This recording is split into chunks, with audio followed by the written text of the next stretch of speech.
month ago, May the 27th,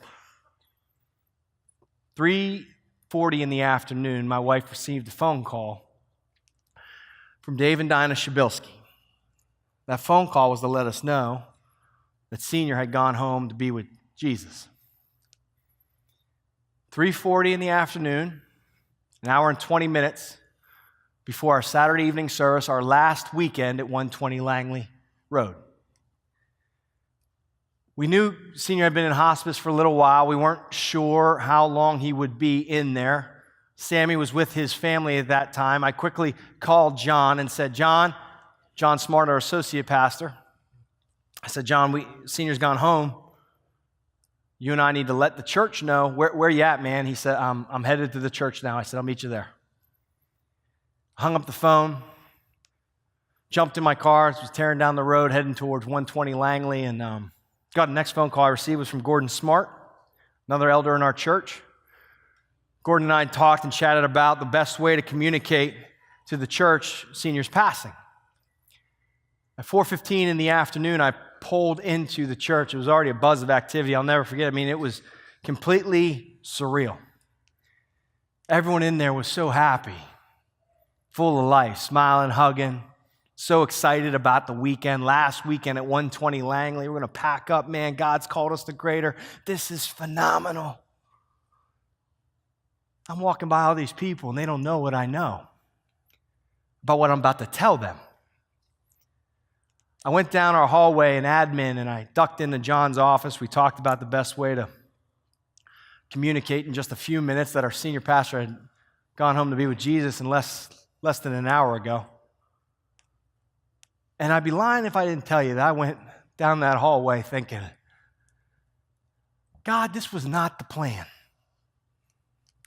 This was not the plan for your church. This wasn't the plan for our senior pastor and his family and family we love. I mean, this is supposed to be a weekend full of joy and happiness.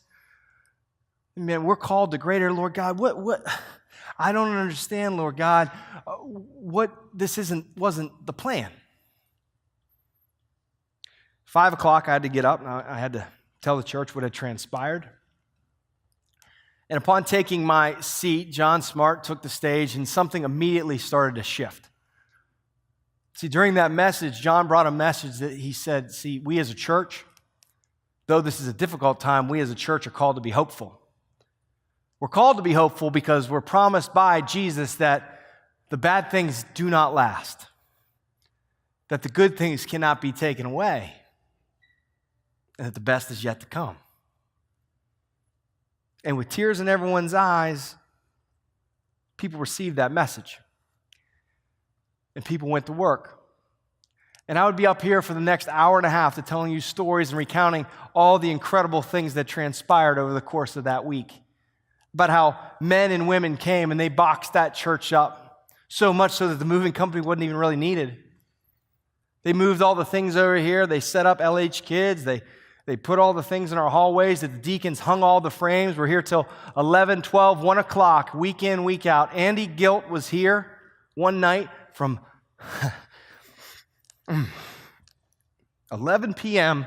till 5 a.m. one morning, coming straight from work and on his way right back. That Ann Bombard and her husband spent their anniversary getting this building together. Story like that. Boom, boom, boom, boom. And then it all culminated on Thursday when there was a viewing where thousands would come, and a beautiful God-honoring service on Friday, because though our plan was to open that building the following weekend, that we were going to honor our senior pastor as our first event here.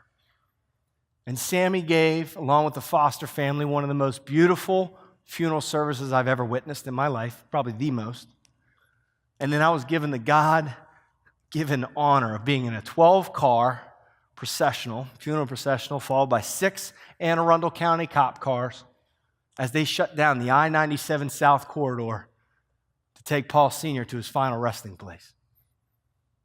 And then 24 hours later, my dear friend, my lead pastor, 24 hours after burying his father, got up here and gave a sermon about how we are called to be unified.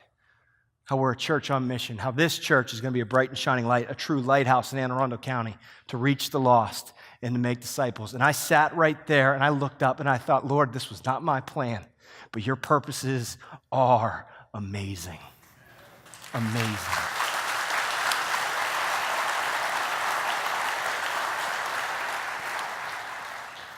This is why Proverbs 19:21 says, you can make many plans. You almost hear God laughing.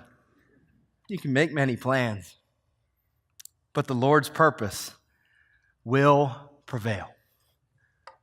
God's purpose will always prevail.